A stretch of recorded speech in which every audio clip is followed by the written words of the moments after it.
parents. Her lucrative career, her SUV hardly 3 years out of the dealership, her frequent SoulCycle attendance. Having spent 17 years with her, however, I've learned she's outspoken, easygoing, and the furthest thing possible from a helicopter parent. I don't know if it's because she has 10 years on the other moms and she's over the whole parenting thing, or if it's just the way she is. Alison Sanger, she says, leaning over the center console. I am not picking you up in the middle of the day. Great, I reply. You won't have to. I'm not sick. I shut the door in one swift motion, hoping it will feel like a punctuation mark. I immediately hear Mom rolling down the window. I wanted punctuation and she's given me a semicolon. If you had your license... Bye, Mom, I interrupt her, waving behind me and heading for the locker hall.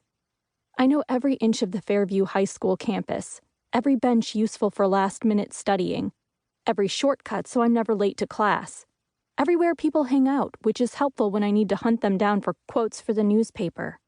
I've walked up the stairs leading to the locker hall hundreds of times, and I could recite the names of the teachers in every classroom just like I could Shakespeare's 17 comedies. It's 6:52 in the morning, and the heavy fog coming in off the ocean hovers over everything, coating the campus in dew.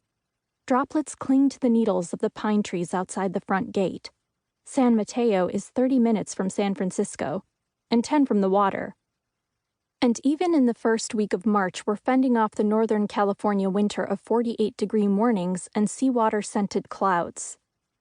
It's 0 period, and right now the only people here are those like me who needed an early extra hour to fit every class they wanted into their schedule. The half-empty locker hall echoes with the squeak of sneakers on linoleum, the clang of closing locker doors, and the mumbled conversations of Monday mornings. I head directly for my locker where I unload my physics and government books and pull the plastic bottle of Tums from my backpack. I chew and swallow down 4. There's no way I'm letting the events of last night interfere with this English exam. If it were up to me, I wouldn't have gone out on a Sunday night. When Dylan invited me to sushi with her and Nick Kaufman, I wanted to say no. I only went because she begged me, and because Dylan is the only person in the known universe for whom I'd forsake a few hours of important test prep. Nick had invited Dylan to dinner, and she didn't know if she wanted the night to be a date. I was brought to third wheel.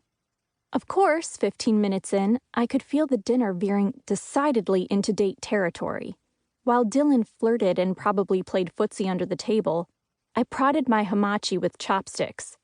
Dylan and Nick shared California rolls. 3 hours later, I ended up hunched over the toilet, puking my guts out. On the upside, I did plenty of studying between trips to the bathroom. I'm not the type to pull all-nighters before exams. I'm usually prepared by then, and I prefer to be well-rested. While conditions weren't ideal, I made it work. I closed my locker, my stomach cramping ominously. Ignoring the pain, I head for class, rehearsing the history plays to distract myself. Henry VI, Richard III, Richard II. Whatever happens, there's nothing I'm letting keep me from this exam, not even explosive vomiting. 2. The reason I'm not home recuperating is waiting outside the door when I reach English. Hello, Sanger, Ethan says casually. He doesn't look up. Molloy, I reply. I wish there was a word worse than nemesis I could use just for Ethan.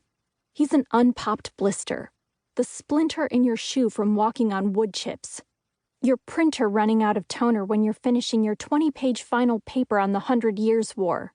He's your Kindle dying in the first hour of your flight to Boston, even though you're pretty certain you charged it, leaving you to sit through a random in-flight movie you never wanted to see.